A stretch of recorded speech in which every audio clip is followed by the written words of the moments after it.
ธัมมังปะทักขินังปะทักขินังอโนกัมมังปะริปิเตปะทักขินัง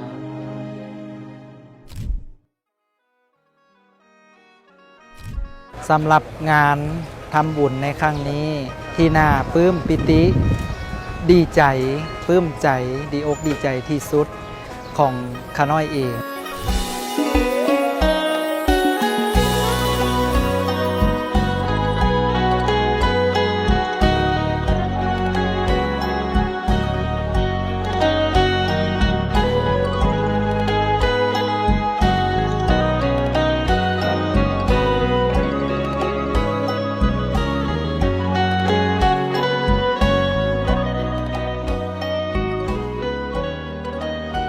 พุทธบูชามหาเตสะวันโตธรรมบูชามหาปัญโยสังฆบูชามหาโหนวโหติโลกนาโถอภิภูสญามาพวกข้าน้อยทั้งหลายมาในนี้เจ้าพาเจ้ามวลสัมภาดังที่มีลายซื้อก้าวไปแล้วน้ำน้อมนำมาถวายยังวัดทุกทางทั้งหลายเหล่านี้ เพื่อเป็นการกุศลผลบุญทั้งหลายผู้ที่เป็นดวงวิญญาณบิดามารดาสามีภรรยาบุตรีบุตรดาเจ้ากรรมนายเวรเป็นต้นคือว่าพ่อคำใบศีลาลาและสรรพสัตว์ทั้งหลายทุกทั่วหน้าขอจงได้มีส่วนความอนุโมทนาสาธุกรรมในการทำบุญครั้งนี้ได้ก่อข้าเถิดปาลิสุทโธอนุโมทามิ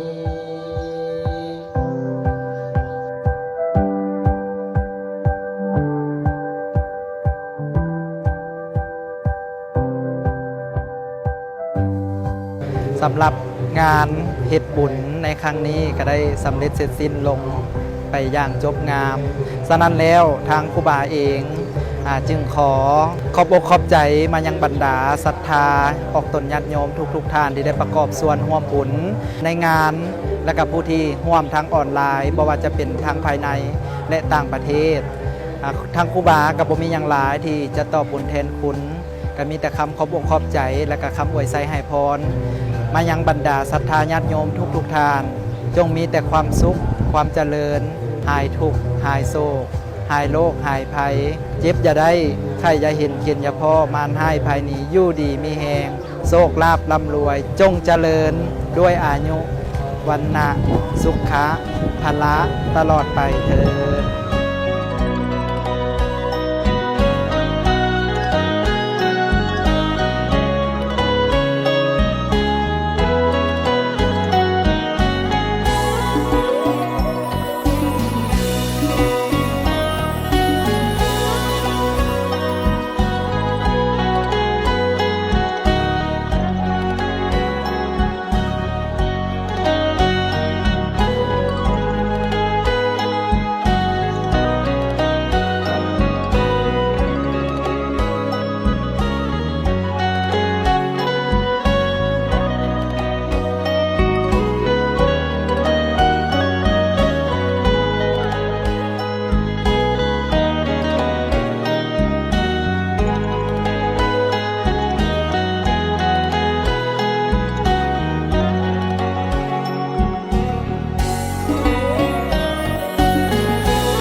วัน32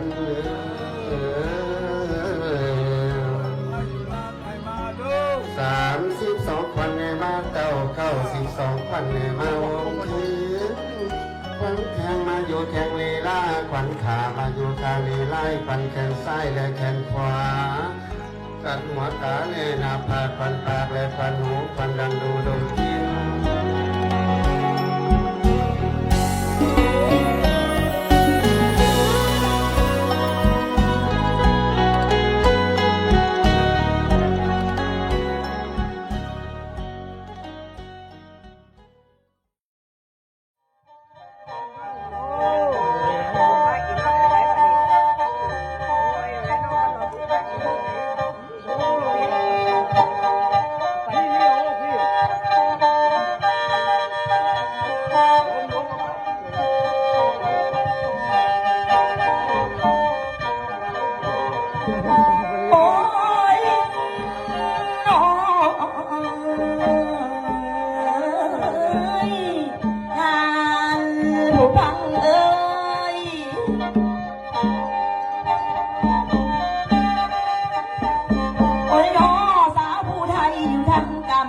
แถวเมืองวังอ่างคำน้องยังคอยอาย